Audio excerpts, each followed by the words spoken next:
일부 자녀명의 부동산, 중년의 사랑과 세금의 복잡한 경계선.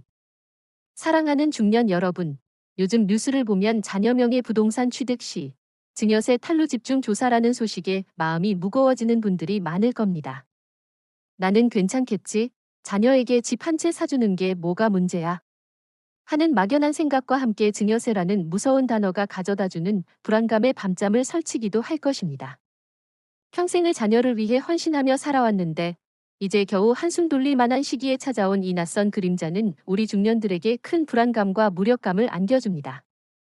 젊은 시절에는 자녀 교육비와 생활비, 대출금 등으로 인해 재산을 모으는 것이 우선이었지, 자녀에게 재산을 물려주는 것에 대해서는 깊이 고민할 겨를이 없었습니다. 하지만 중년이 되면서 점차 늘어나는 재산과 함께 과연 내 자녀들이 안정적인 삶을 살 수 있을까 하는 두려움이 엄습합니다. 사랑하는 자녀에게 집 한 채 사주는 것이 불법이 되면 어쩌지? 우리의 선의가 세금 폭탄으로 돌아오면 어쩌지? 하는 걱정은 우리 중년들에게 큰 스트레스와 심리적 압박감을 줍니다. 주변에서 누구는 자녀 명의로 집을 샀다가 세무조사를 받았다더라, 누구는 증여세 때문에 큰 벌금을 냈다더라 하는 이야기가 들리면 나 역시 같은 처지에 놓일까 봐 불안감이 엄습하는 것은 당연합니다. 자녀 명의 부동산 취득 문제는 단순히 돈을 주고받는 문제가 아니라 우리의 독립적인 삶과 존엄성, 그리고 가족의 삶 전체를 위협하는 심각한 문제입니다. 이 글은 바로 그런 중년들의 궁금증과 불안감을 해소하기 위해 자녀 명의 부동산 취득과 증여세 탈루의 연관성, 그리고 이러한 상황 속에서 중년들이 어떻게 현명하게 대처하고 예방해야 할지 6부에 걸쳐 상세하게 해설해 드릴 것입니다. 막연한 걱정 대신 정확한 지식을 바탕으로 현명한 선택을 할 수 있도록 함께 고민하는 시간을 가져봅시다. 왜 우리가 자녀명의 부동산 취득을 사랑과 세금의 복잡한 경계선이라고 부르는 걸까요? 부모가 자녀에게 집을 사주는 것은 지극히 당연한 사랑의 표현입니다. 하지만 법적인 관점에서 보면 이는 명백한 증여 행위이며 증여세 납부 대상이 됩니다. 즉, 사랑이라는 순수한 의도가 세금이라는 현실적인 문제와 충돌하면서 복잡한 경계선이 생기는 것입니다. 하지만 불가능한 것은 아닙니다. 증여세에 대한 정확한 이해와 함께 현명하게 대처하려는 노력이 있다면 우리의 소중한 사랑과 재산을 모두 지킬 수 있을 것입니다. 우리 중년들에게는 이제 나의 이익뿐만 아니라 우리 가족 모두의 미래를 함께 고민하는 넓은 시야가 필요한 때입니다. 2부 자녀명의 부동산, 왜 지금 집중 조사의 대상이 되는가? 사랑하는 중년 여러분, 자녀명의 부동산 취득이 왜 지금 뜨거운 논란의 중심에 서게 되었는지 그 배경을 정확히 이해해야 합니다. 이 논란은 단순히 누가 집을 가질 것인가의 문제를 넘어 우리 사회가 직면한 다양한 경제적 불평등과 탈세 문제를 복합적으로 담고 있습니다. 자녀명의 부동산 취득이 집중 조사의 대상이 되는 주요 배경. 첫째, 부동산 투기 방지입니다. 최근 몇 년간 부동산 가격이 급등하면서 부모가 자녀 명의로 부동산을 취득하여 시세 차익을 노리는 투기 행위가 증가했습니다. 이는 부동산 시장의 안정성을 해치고 내 집 마련을 꿈꾸는 서민들에게 상대적 박탈감을 안겨줍니다. 따라서 정부는 이러한 투기 행위를 막기 위해 자녀 명의 부동산 취득에 대한 감시를 강화하고 있습니다. 둘째, 증여세 탈루입니다. 부모가 자녀 명의로 부동산을 취득하면 자녀가 스스로 돈을 벌어 집을 산 것처럼 위장하여 증여세를 탈루하려는 경우가 많습니다. 이는 명백한 탈세 행위이며 국가 재정에 큰 손실을 입힙니다. 따라서 국세청은 이러한 탈세 행위를 막기 위해 집중 조사를 실시하고 있습니다. 셋째, 사회적 불평등 심화입니다. 부모의 경제적 능력에 따라 자녀의 주거 안정성이 결정되는 것은 젊은 세대들에게 큰 좌절감을 안겨줍니다. 나는 평생을 노력해도 내 집을 가질 수 없는데 누군가는 부모님 덕분에 쉽게 집을 가진다는 상대적 박탈감은 사회적 불평등을 심화시키고 세대 간의 갈등을 유발합니다. 넷째, 정책의 일관성 유지입니다. 정부는 부동산 투기 방지와 증여세 탈루 방지를 위해 지속적으로 노력해왔습니다. 자녀명의 부동산 취득에 대한 집중 조사는 이러한 정부 정책의 일관성을 유지하고 불법적인 행위를 근절하려는 의지를 보여주는 것입니다. 이처럼 자녀명의 부동산 취득은 단순히 개인적인 문제가 아니라 복잡한 사회적 문제들을 담고 있습니다. 다음 부에서는 이 정책을 둘러싼 부모와 자녀의 엇갈린 입장과 갈등의 양상에 대해 상세하게 살펴보겠습니다. 우리의 아름다운 중년의 삶을 지키기 위한 첫걸음은 우리 사회가 직면한 문제들을 회피하지 않고 직시하는 용기에서 시작됩니다. 3부 자녀명의 부동산, 부모와 자녀의 엇갈린 시선. 사랑하는 중년 여러분, 자녀명의 부동산 취득을 두고 우리 사회는 부모와 자녀의 엇갈린 시선으로 나뉘어 있습니다.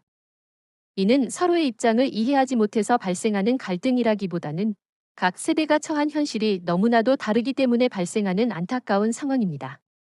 부모 세대의 시선, 사랑하는 자녀에게 전해주고 싶은 마지막 선물. 많은 중년 부모들은 평생을 자녀를 위해 헌신하며 살아왔습니다. 자녀 교육비, 결혼 자금 등으로 인해 정작 자신의 노후는 제대로 준비하지 못했습니다. 그런 부모들에게 자녀 명의로 부동산을 취득해주는 것은 사랑하는 자녀에게 전해주고 싶은 마지막 선물입니다. 특히 치솟는 집값 앞에서 자녀가 내 집 마련의 꿈을 포기하는 것을 보며 부모로서의 안타까움과 미안함이 큽니다. 따라서 증여세 부담을 최소화하면서 자녀에게 집을 물려주고 싶은 마음이 간절합니다. 자녀 세대의 시선, 부모님의 사랑과 세금 폭탄 사이의 고민. 반면 자녀들은 부모님의 사랑에 감사하면서도 세금 폭탄에 대한 불안감을 동시에 느낍니다. 부모님이 힘들게 벌어 마련해 주신 집을 감사히 받지만 증여세 납부 의무는 자녀에게 있습니다. 만약 부모님이 증여세를 제대로 내지 않고 자녀 명의로 집을 사주면 나중에 세무조사를 받고 막대한 가산세와 함께 세금을 내야 할 수도 있습니다. 이는 자녀들의 삶에 큰 부담으로 다가오며 부모님께 감사한 마음과 함께 복잡한 감정을 느끼게 합니다. 이처럼 같은 부동산을 두고도 부모와 자녀의 입장이 극명하게 갈리는 것은 단순히 세대 차이를 넘어 가족이라는 공동체 안에서 발생하는 경제적, 법률적 문제의 단면을 보여줍니다. 다음 부에서는 이러한 갈등이 우리 사회에 미치는 부정적인 영향과 해결 방안에 대해 상세하게 살펴보겠습니다. 서로의 입장을 비난하기보다는 왜 이러한 갈등이 발생하는지 그 근본적인 원인을 이해하고 함께 해결해 나가려는 노력이 필요합니다. 4부 증여세 탈루, 중년의 삶을 위협하는 치명적인 실수. 사랑하는 중년 여러분, 자녀명의 부동산 취득을 통해 증여세 탈루를 시도하는 것은 우리 중년의 삶을 위협하는 치명적인 실수로 이어질 수 있습니다. 이러한 행위는 단순한 탈세 문제를 넘어 우리 가족 전체의 재정적, 법률적 안정성을 흔드는 심각한 결과를 초래합니다. 증여세 탈루가 초래하는 주요 위험성. 첫째, 세무조사와 가산세 폭탄입니다. 국세청은 자녀명의 부동산 취득건에 대해 집중조사를 실시하고 있습니다.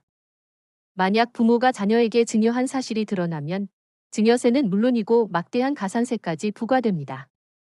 이는 부모와 자녀 모두에게 큰 경제적 압박으로 다가오며 평생을 모은 재산이 한순간에 사라질 수도 있습니다. 둘째, 법적 처벌입니다. 증여세 탈루는 명백한 범죄 행위입니다. 만약 탈세 금액이 크거나 고의적인 탈세가 인정되면 형사처벌을 받을 수도 있습니다. 이는 우리의 명예와 존엄성을 훼손하고 사회적으로 고립되는 결과를 낳습니다. 셋째, 가족 간의 갈등입니다. 부모가 증여세를 제대로 내지 않고 자녀 명의로 부동산을 취득하면 자녀는 나중에 세금 폭탄을 맞을 수 있습니다. 이는 부모와 자녀 간의 신뢰를 무너뜨리고 가족 간의 갈등을 유발합니다. 특히 다른 형제자매가 이 사실을 알게 되면 형제 간의 오해가 깨지고 소송으로 이어질 수도 있습니다. 넷째, 중년의 삶에 대한 경제적 압박입니다. 증여세와 가산세를 납부하기 위해 평생 모은 재산을 처분해야 하는 상황이 발생할 수 있습니다. 이는 은퇴 후에 안정적인 삶을 계획했던 중년들에게 큰 경제적 압박으로 다가옵니다. 결국 자녀를 위한 선물이 자신에게 돌아오는 재앙이 될 수도 있습니다. 다섯째, 사회적 비난입니다. 증여세 탈루가 언론을 통해 알려지면 중년들은 사회적으로 비난을 받고 자존감을 잃을 수 있습니다. 나는 그저 자녀를 사랑했을 뿐인데 라는 억울함과 함께 내가 우리 사회에 해를 끼친 건가라는 자책감에 빠질 수 있습니다. 이처럼 증여세 탈루는 단순히 세금을 내지 않는 문제가 아니라 우리 가족 전체의 재정적, 법률적, 사회적 안정성을 흔드는 치명적인 실수입니다. 하지만 걱정할 필요는 없습니다. 증여세에 대한 정확한 이해와 함께 현명하게 대처하려는 노력이 있다면 우리의 소중한 사랑과 재산을 모두 지킬 수 있을 것입니다. 다음 부에서는 이러한 비극을 막기 위한 현명한 대처 방안을 제시해 드리겠습니다. 5부 자녀명의 부동산, 중년의 지혜로운 대처와 해결 방안. 사랑하는 중년 여러분, 자녀명의 부동산 취득과 관련하여 증여세 탈루의 위험에서 벗어나기 위해서는 적극적인 정보 습득과 지혜로운 대처가 무엇보다 중요합니다. 나는 괜찮겠지라는 막연한 생각보다는 지금부터라도 나의 상속 계획을 되돌아보고 현명하게 대처하려는 노력이 필요합니다. 증여세 탈루를 예방하기 위한 중년의 지혜로운 대처 방안. 1. 증여세에 대한 정확한 정보 습득이 우선입니다. 자녀 명의로 부동산을 취득하기 전에 증여세에 대한 정확한 정보를 습득하는 것이 가장 중요합니다.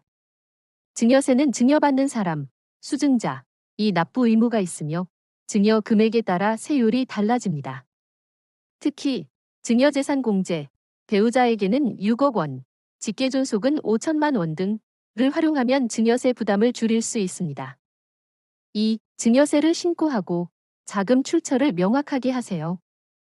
자녀 명의로 부동산을 취득하는 경우에는 부동산 취득 자금에 대한 증여세를 신고하고 납부해야 합니다.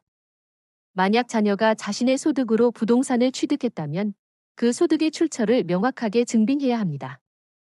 예를 들어 급여 명세서, 소득 금액 증명원 등을 통해 자녀의 소득을 증명해야 합니다. 만약 자녀가 부모로부터 자금을 받았다면 그 자금에 대한 증여세 신고를 반드시 해야 합니다. 3. 부동산 공동 명의를 활용하세요. 자녀 명의로 부동산을 취득하는 것이 부담스럽다면 부모와 자녀의 공동 명의로 부동산을 취득하는 방법도 고려해 볼 수 있습니다. 부모와 자녀가 각자의 지분만큼 자금을 부담하여 공동 명의로 부동산을 취득하면 증여세 부담을 줄일 수 있습니다. 다만 자녀의 지분만큼 자금 출처를 명확하게 증명해야 합니다. 4. 현명한 상속 계획을 세우세요. 자녀에게 재산을 물려주는 것은 증여 외에도 상속이라는 방법이 있습니다. 상속은 증여보다 상속세 부담이 더 클 수도 있고 상속인들 간의 분쟁이 발생할 수도 있습니다. 따라서 세무사, 변호사 등 전문가의 도움을 받아 자신의 재산 상황과 가족 관계를 고려한 현명한 상속 계획을 세우는 것이 중요합니다. 5. 전문가의 도움을 받는 것이 가장 안전합니다. 자녀명의 부동산 취득과 증여세 문제는 복잡한 법률적, 세무적 지식을 요구합니다. 따라서 혼자서 결정하기보다는 세무사, 변호사 등 전문가의 도움을 받는 것이 가장 안전합니다. 전문가는 우리의 상황을 정확히 파악하고 가장 효과적인 해결책을 제시해 줄 수 있습니다. 이러한 지혜로운 대처 방안들을 통해 우리 중년들은 증여세 탈루의 위험에서 벗어나고 건강하고 활기찬 노년 생활을 누릴 수 있습니다. 다음 부에서는 이러한 경제적 문제를 넘어 중년의 지혜로운 노후 대비 방안을 제시해 드리겠습니다. 6부 자녀명의 부동산, 중년의 삶을 풍요롭게 하는 지혜. 사랑하는 중년 여러분, 자녀명의 부동산 취득을 둘러싼 어려움은 우리에게 큰 숙제이지만 이 숙제를 계기로 인생의 진정한 가치와 풍요로운 삶의 의미를 되새길 수 있습니다. 단순히 재산을 물려주는 것을 넘어 우리의 정신적 건강과 행복을 위한 삶의 지혜를 함께 나누어 봅시다. 1. 평생 학습과 새로운 도전으로 정신적 활력을 유지하세요. 건강 관리와 함께 끊임없이 배우고 새로운 것을 시도하며 정신적인 활력을 유지하는 것이 중요합니다. 지역 평생교육원이나 복지관에서 제공하는 무료 또는 저렴한 강좌를 수강하거나 관심 있는 분야의 자격증에 도전해보세요. 이는 삶의 만족도를 높이고 새로운 활력을 불어넣어 줄 것입니다. 2. 사회 참여와 관계 형성으로 고립감을 벗어나세요.